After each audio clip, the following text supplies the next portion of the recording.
الحمد لله الكريم المنان على ما هدانا إلى الإسلام وأرشدنا للإيمان وأنزل هذا القرآن الكريم بالبرهان وأرسل لنا أفضل الرسل بأفصح اللسان فله الحمد والشكر على هذه النعم العظيمة والآلاء الجسيمة والصلاة والسلام على خير خلق الله وخاتم رسول الله الذي قال ما اجتمع قوم في بيت من بيوت الله يتلون كتاب الله ويتدارسونه فيما بينهم إلا نزلت عليهم السكينة وغشيتهم الرحمة وحفتهم الملائكة وذكرهم الله في من عنده وعلى آله وصحبه ومن اهتدى بهذه وبعد. فقد وقفنا في درس أمس عند قوله جل وعلا من سورة البقرة فإن زللتم من بعد ما جاءتكم البينات فاعلموا أن الله عزيز حكيم الآية. فلنبدأ من هنا. أعوذ بالله من الشيطان الرجيم. فإن زللتم من بعد ما جاءتكم البينات فاعلموا أن الله عزيز حكيم. هل ينظرون إلا أن يأتيهم الله في ظلل من الغمام والملائكة وقضي الأمر وإلى الله ترجع الأمور. سل بني إسرائيل كم آتيناهم من آية بينة ومن يبدل نعمة الله من بعد ما جاءته فإن الله شديد العقاب. زين للذين كفروا الحياة الدنيا ويسخرون من الذين آمنوا والذين اتقوا فوقهم يوم القيامة والله يرزق من يشاء بغير حساب. كان الناس أمة واحدة فبعث الله النبيين مبشرين ومنذرين وأنزل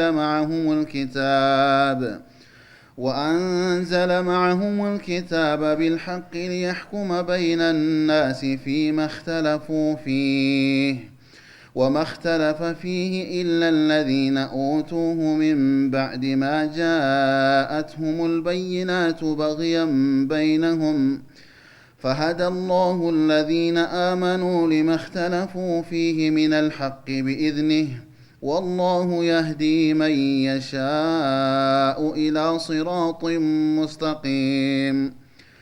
أم حسبتم أن تدخلوا الجنة ولما يأتكم مثل الذين خلوا من قبلكم مستهم البأساء والضراء وزلزلوا حتى يقول الرسول والذين آمنوا معه متى نصر الله ألا إن نصر الله قريب. يسألونك ماذا ينفقون قل ما أنفقتم من خير فللوالدين والأقربين واليتامى والمساكين وابن السبيل وما تفعلوا من خير فإن الله به عليم. كتب عليكم القتال وهو كره لكم وعسى أن تكرهوا شيئا وهو خير لكم وعسى أن تحبوا شيئا وهو شر لكم والله يعلم وأنتم لا تعلمون. أعوذ بالله السميع العليم من الشيطان الرجيم.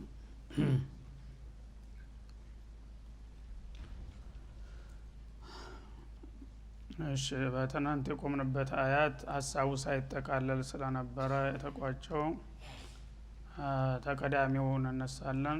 ያ አዩሃ الذين آمنوا እናንተ በጌታችሁ በኻሊቅ በራዚቃችሁ ያመናችሁት ወገኖች ሆይ ይላል።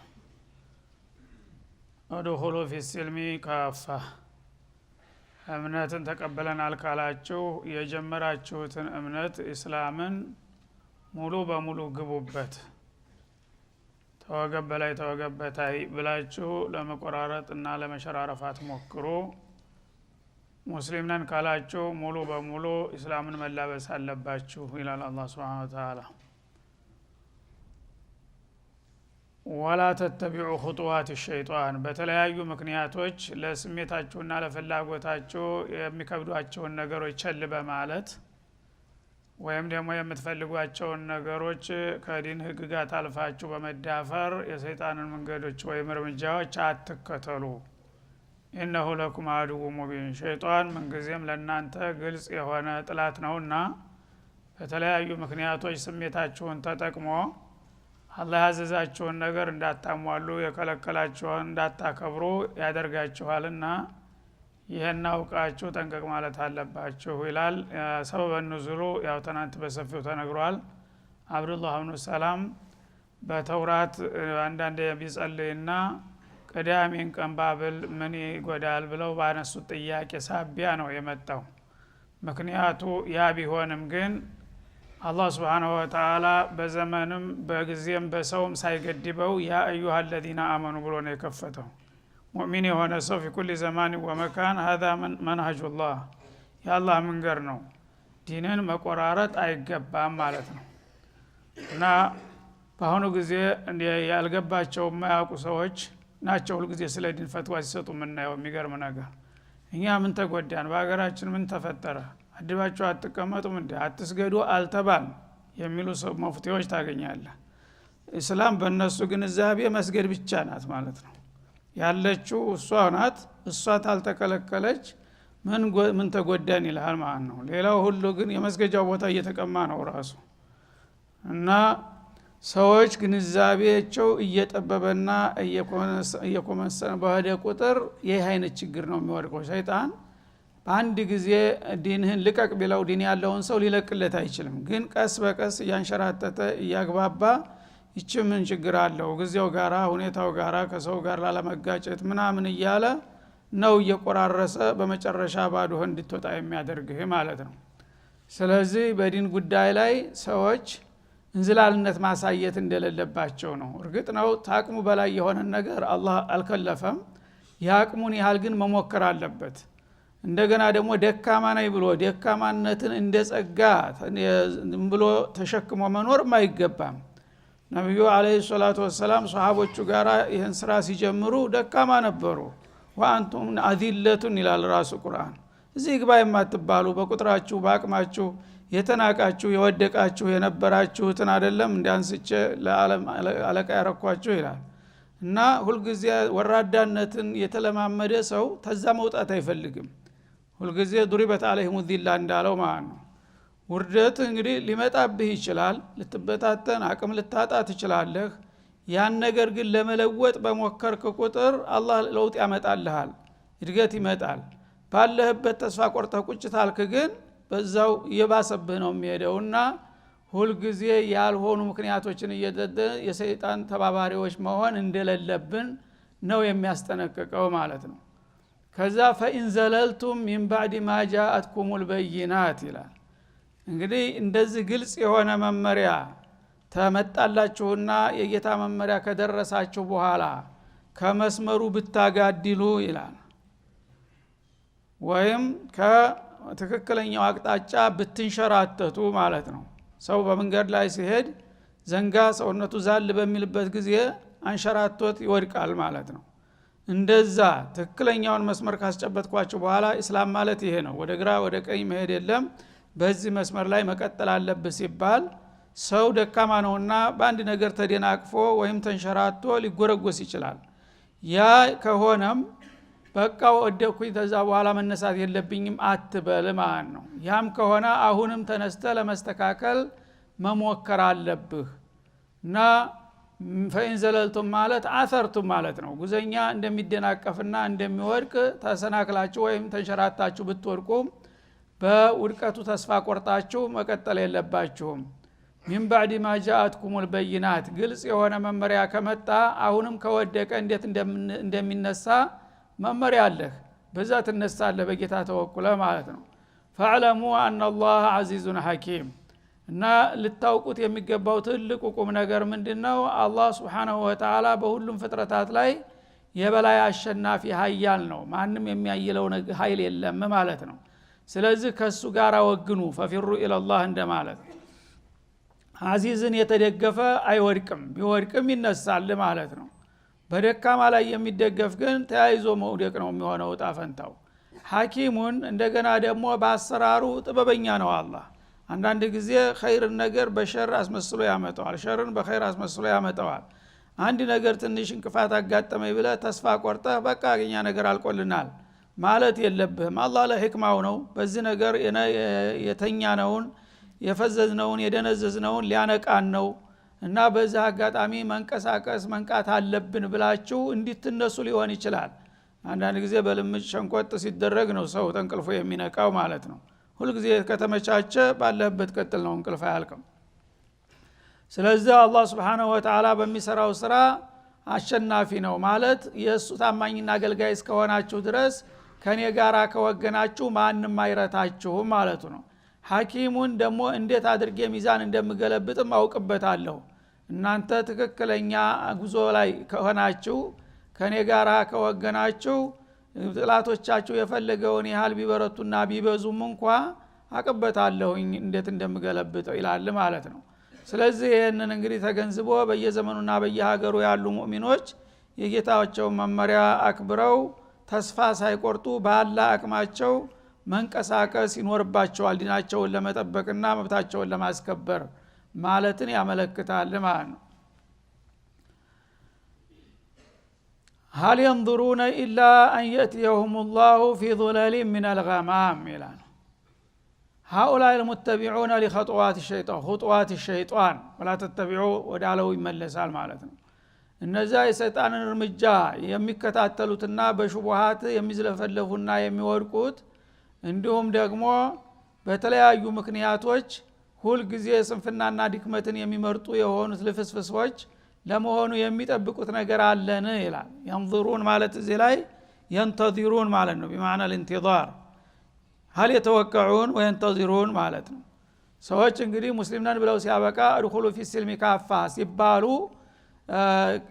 ይችን አደርጋለሁ ይችን ተዋለሁኝ እያሉ እስላምን የሚቀናንሱና የሚቆራርሱ እንደገና ደግሞ ሸይጣን የሚረጭላቸውን ሹብሃት በመከተል በሱ ምክርና መመሪያ የሚጓዙ የሆኑት ወስላቶች በዚህ መልክ መቀጠልን መምረጣቸው ለመሆኑ አላህ Subhanahu Wa Ta'ala የመጨረሻውን ፈታኝ ቀን አምጥቶ አደጋ ላይ እንዲጥላቸው ያንን ነገር ነው የሚጠብቁት ወይስ ሌላ ምን አለ ይላል። እና هل ينتظرون إلا أن يأتيهم الله አላህ እስከሚመጣባቸው ድረስ ነው የሚጠብቁትን في ظلال من الغمام በጨለማ እሱ በዳመና ጥላ ውስጥ ይላል። እንግዲህ ድቅድቅ ጨለማ በሚመጣ ጊዜ እንደሚታወቀው ይሄ ዳመና በሰማይና መሬት መካከል ያለውን አየር ይሞላና ያስጨንቃል ይግበሰበሳል ማለት ነው። የውመል ቂያማ ይቻ ዓለም መፈራረሻዋ ጊዜ በሚደርስ ጊዜ የዛ አይነት ዓለም አቀፍ ከባድ ዳመና ይሰፍናል በአለም ላይ ማለት ነው።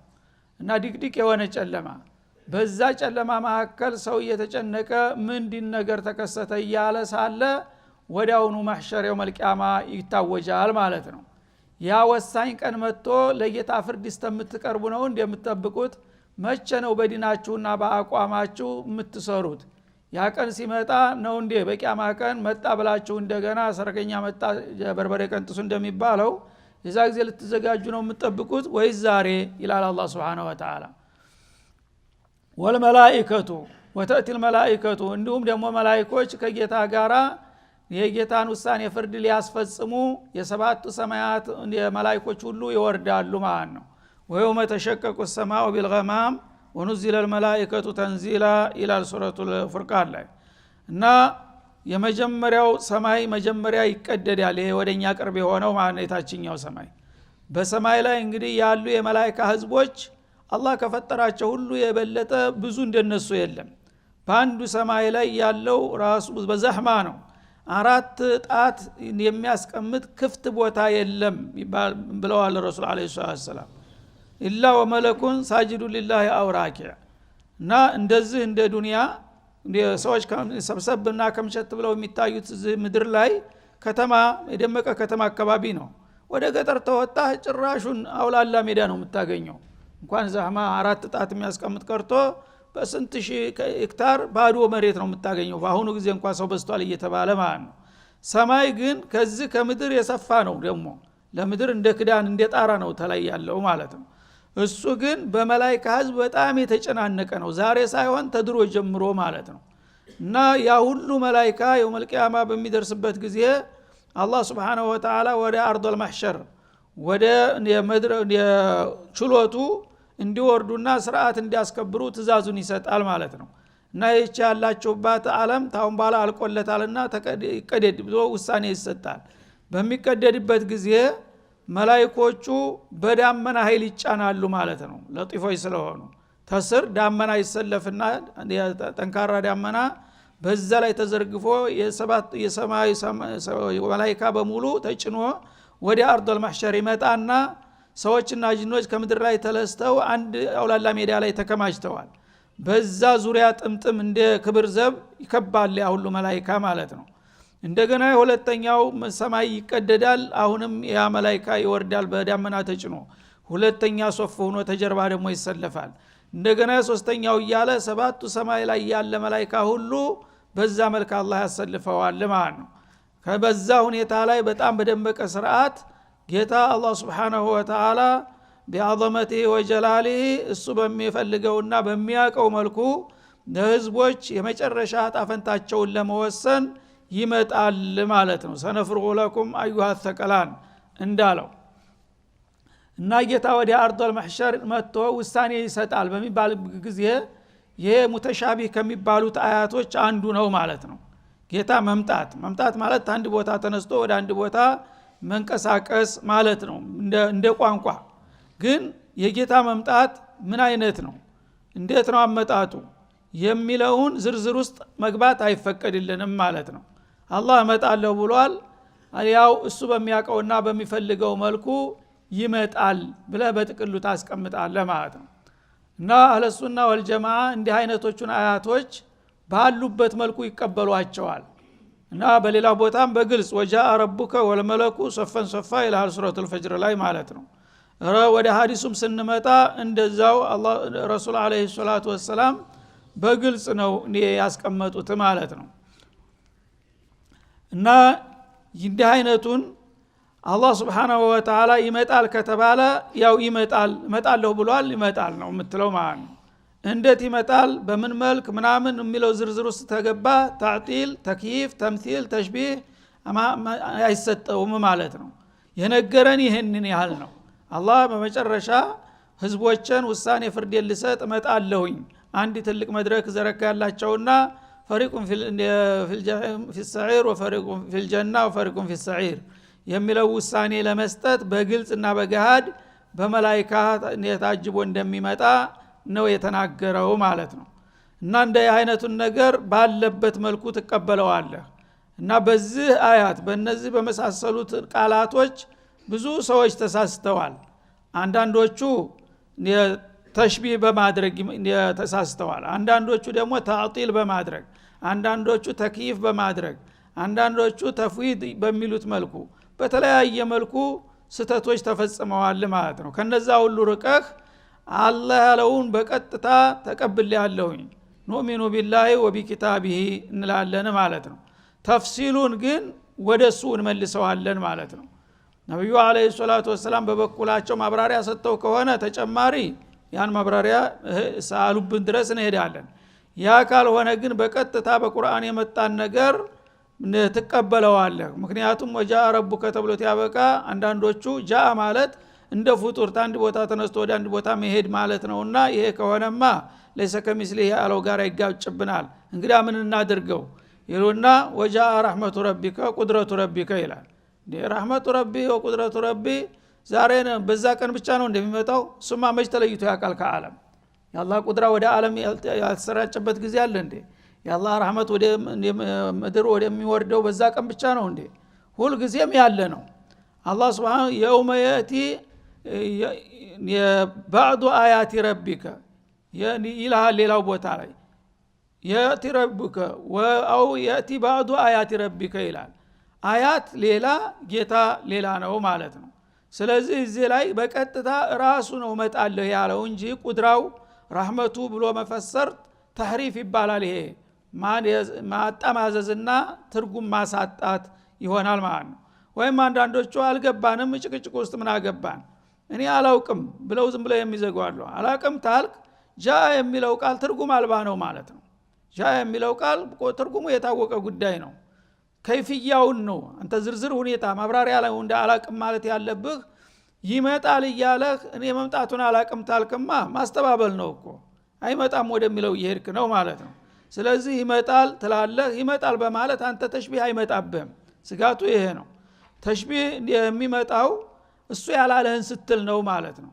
እሱ ያሰበተውን አንተ ከኪሳው ታዲል የተናገርከው ጌታ እመጣለሁኝ አለ እመጣለሁ ብሏል ብለህ መናገር ነው ያለብህ ማለት ነው። እንዴት ይመጣል የሚለው ዝርዝር ላይ ስትገባ ግን እሱንማ አላውቅም ዝርዝሩን ብለህ ትቆማለህ። ቆመህበት መቆም ይኖርብሃል ማለት ነው። ስለዚህ በዚህ መልክ ከተሄደ ምንም ችግር የለም። መምጣት የሚባለው ነገር ደግሞ ተሽቢህን ፈርተው የተለያዩ ትርጉም የሚሰጡ ሰዎች መጀመሪያ ተሽቢህ ላንጣው ብትል የማይመጣም እኮ በይዘቱ ራሱ ፍጡርና ፈጣሪ አይመሳሰልም አይደለም እንዴ? አንተ ምን ታመጣዋለህ ምን ትመልሰዋለህ? ያለውን ነገር ብቻ ነው የተባለውን ማለት ነው እንጂ ያለብህ ተሽቢህ ልስጥ ብትል አላህን የሚመስል ነገር ከቶ የለም ተብሏል። ከሌለ ከየት ነው የምታመጣው? ግን ይሄን በመናገር ተሽቢህ ይመጣብኛል ብላ መስጋት ደግሞ ይሄ አግባብ የሌለው አባባል ነው ማለት ነው። ምክንያቱም ተሽቢህ በቃል አንድ ነገር በቃል ስለተመሳሰለ እንኳን በሱ በጌታ ደረጃ ቀርቶ በፍጡር ደረጃ የተለያዩ ትርጉሞች የተለያዩ ይዘቶች አሉ። ለምሳሌ አንድ ነገር መጣ ሲባል የሁሉ ነገር አመጣጥ አንድ አይነት ነው በፍጡር ደረጃ ራሱ። አሁን ሰው መጣ ከተባለ በሁለት እግር እየተራመደ እንደሚመጣ ነው የምናውቀው ማለት ነው። የሰው አመጣጥ የራሱ ነው። የእንስሳ አመጣጥ ደግሞ በስንት ነው የሚመጣው? በአራት እግር ነው የሚመጣው ማለት ነው። የሌላው ነገር አመጣጥ ደግሞ ዳመናው መጣ ትላለህ እግር የሌለው ዳመናው መጣ አይባልም። እሺ ዝናብ መጣ አይባልም። በምን መልክ ነው የሚመጣው? ጣይራ መጣ። እነዚህ ሁሉ የተለያየ አመጣጥ አላቸው የራሳቸው አመጣጥ ማለት ነው። እና እንቅልፍ መጣ ትላለህ። የት አለ እንቅልፍ? አይተኸው ታውቃለህ? ራሱ እንቅልፍ መምጣቱን ግን ትቀበላለህ። ትርጉሙን አላውቀውም እና ተሽቢህ አትልም። በፍጡር ደረጃ የሚመጡ ነገሮች የተለያዩ የሆነ የመምጣት ባህሪ አላቸው። ሁሉ ነገር በቃ አንተ በመታቀት በአንዷ ነገር ብቻ አይነት አይደለም መጣ የምትለው። ወደ ጌታ ስንሄድ ደግሞ ልዩነቱ ከዛ የበለጠ ነው። ጌታ ይመጣል ከተባለ በራሱ አመጣጥ ይመጣል በሚፈልገው መልክ ማለት ነው። ስለዚህ ያንን ችግር ፈርተው ተዳጡ ወደ ማጡ እንደሚባለው የሌለውን ችግር ፈርተው እንደገና ወደ ባሰው ችግር ይገባሉ። አላዋቂ ሳሚ ምን ይለቀልቃል እንደሚባለው ማለት ነው። ስለዚህ ጌታ ያለውን ታልክ ችግር የለም። ለምንድነው አንተ ጌታን ወጃ ረቡከ ጌታ ይመጣል ብለህ የተናገርከው ብሎ አንተ ስላልከኝ ነው አጥለዋለህ። ምን ችግር አለ? አንተ ተዋሻለህ እንዴ? ረሱልም እንደዚሁ ይመጣል ብለዋል። ያላችሁትን አልኩኝ እንጂ እኔ መቻልኩኝ ብለህ ትከራከራለህ። ያልታዘዝከውን ተህሪፍና ተዊል ካደረክ ግን ማናዘዘህና እንዲህ ብለህ ይልሃል። የዛ ጊዜ መልስ አይኖርህም ማለት ነው። እሺ እና አሁንም ያው ጊዜው እየተሻማን ስለሆነ እዚሁ ለአፍታ ረፍት እናረግና እንቀጥላለን ኢንሻአላህ።